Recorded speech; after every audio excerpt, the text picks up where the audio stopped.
Uh, Today I'm just using Smart Notebook to kind of make a note like I'm writing on a board. This is a graph that I found online. And why can't I move? What's happening here? I can't scroll. There it is.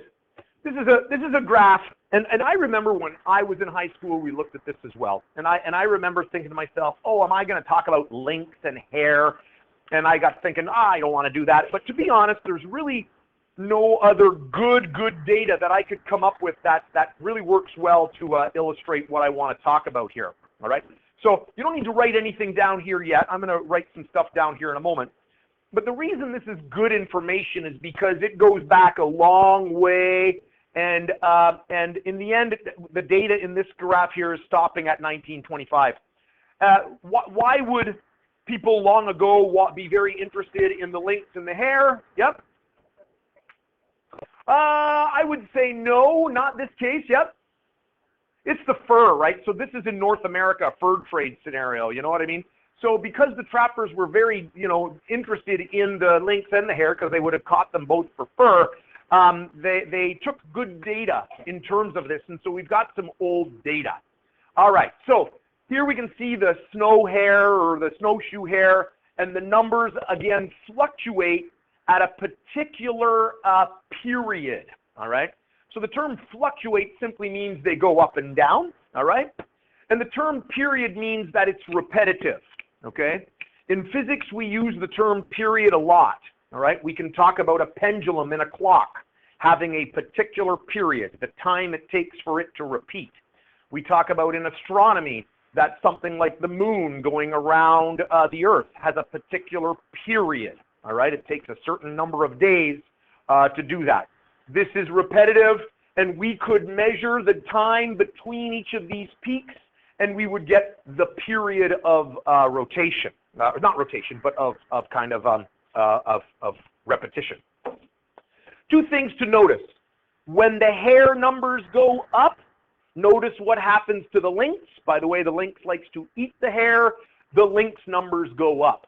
And then when the hare numbers go down, you'll notice the lynx numbers go down as well. And that makes good sense. When there is lots of hare, that's plenty of food for the lynx, which means the conditions are good for reproduction because there's lots of food, and the lynx numbers go up. Once the lynx numbers reach a peak, you'll notice it results in the decrease in that hare number. Why? Because they're consuming too many of the little rabbits, and the rabbit numbers go down. Okay?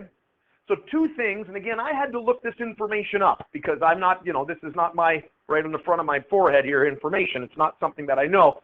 But there's two things to notice about this, and we're going to take note of it. Notice how the prey numbers are much higher than the predator numbers. So there's a lot more hare than there are lynx. This goes back to our energy going through the trophic levels, right? Remember, every time we move up a trophic level, so in this case, the lynx eating the hare, there is less energy available, right? So that means the previous trophic level, the hare, must be greater in numbers. Remember our pyramid of numbers?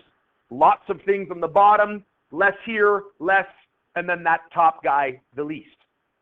So the fact that the predator numbers are lower than the prey reflects this decrease in energy at every time we move up and it eats more.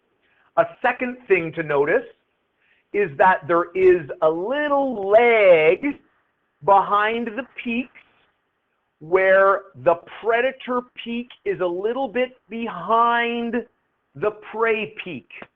So the prey peaks, and a little bit time later, the predator peaks. And that has to do with the fact that it takes time for the conditions to be right for the predator's population to come back up. All right? So there's always this little lag behind. Those were the two things that when I looked it up and did my research that we're supposed to observe here. So I'm going to write that down. Don't worry about trying to write that down here. I'm going to extend the page. We're going to go all the way down to the bottom. And I'm just going to write this information right on the smartboard so that you know what you're looking for. So we'll just call this predator-prey relation.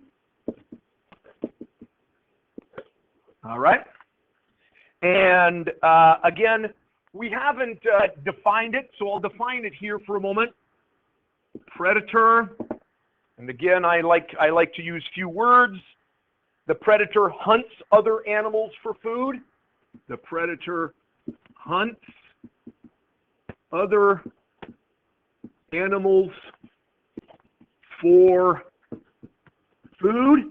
All right, so it's the hunter, and the prey is the animal that is hunted. So the prey is the animal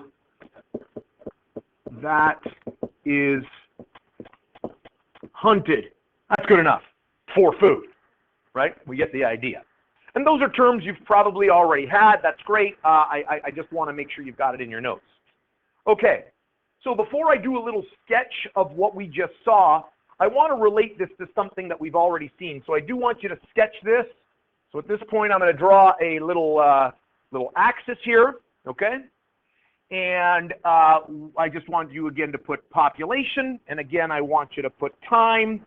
I'm going to extend the page in a moment. That's okay. That's good. And we've already seen the curves for an open population. And you'll notice that the graph up here, I'll go back up to here. This graph up here, right, you'll notice looks nothing like the two graphs we talked about in the last 2 days. Doesn't look anything like them. So how does this fit in with what we did the last day? Well, if I draw that graph that we had the last day, remember, it went up, it had a peak, and then it fluctuated, right? Remember that graph the other day? And we have that stabilization period. We have the carrying capacity. Well, the graph that we're looking at today is essentially this piece in here, okay? So we're not looking at the growth initially. We're looking at that fluctuating period once it gets to the carrying capacity. That's what we're looking at. So if the black line was, say, the snowshoe hare, then there would be a lagging line that would be in behind, that would be the lynx line, okay? See what I'm talking about? I'm going to draw that piece in red in big for you to label, and we can then understand it. Does that make sense?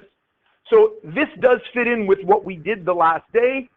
We're now zoomed in on this fluctuating period, what makes that fluctuate.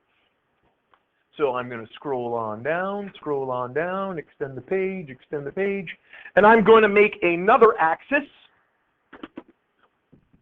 All right. And at this point, you know how sometimes you guys want to not start at 0 because it's easier to make the graph?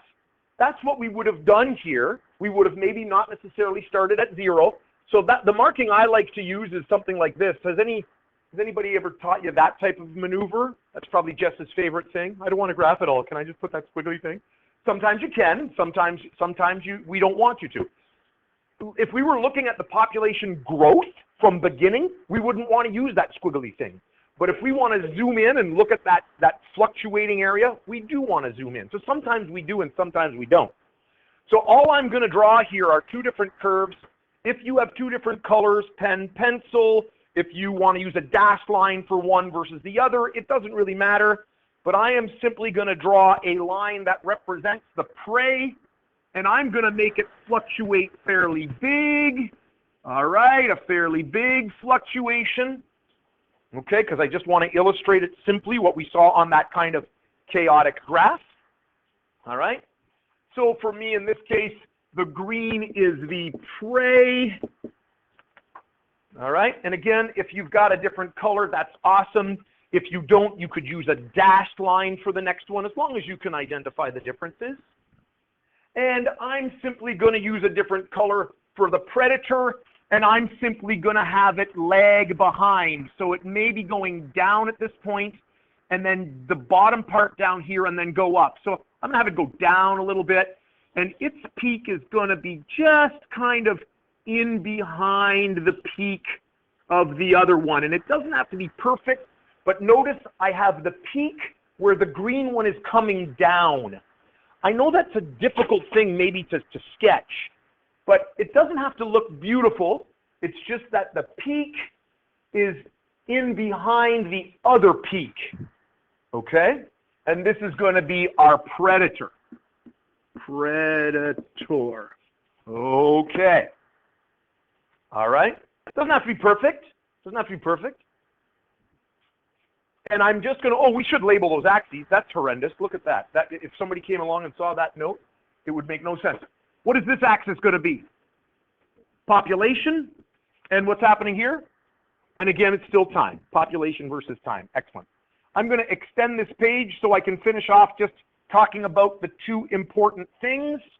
Do we need that brought down? Does anybody need to still see that graph to finish drawing it? Okay, so in black, I just want to write that the prey, all right, the prey has higher peaks, all right? The prey has higher peaks, P-E-A-K, peak, like a peak, did I do that right? Peak? Has higher peaks, and again, this represents that there's more population or more energy at the lower trophic level. So this is due to, I can tell we're really excited about this, due to more population / energy at the lower trophic level. What does trophic again mean? Food, the lower food level, right? So there's more of them there, right? Okay, so the prey has a higher peak. I'm going to extend one more time. Who's losing it? Jess, you got to quit that, because that'll make me mad. And you don't want to make me mad. You don't want to see the Hulk come out. That's not good. All right. The predator. The important part of the predator line, it lags behind the prey line. Lags behind the prey. Oops, stick an R in there. It lags behind the prey, and this is due to the time it takes for reproduction. It takes time for that predator's food to come into play and for the reproduction. I have rises when there's lots of prey and falls when the prey is low. So I'm just going to say due to time needed to reproduce. All right? So that it takes a particular time. I guess biologically speaking, that's called the gestation period. The time it takes for, say, a female lynx to give birth, that takes time, and therefore it takes time for those numbers to go up. Does that make sense? All right. So I'm going to just stop this recording right here at this point. If I can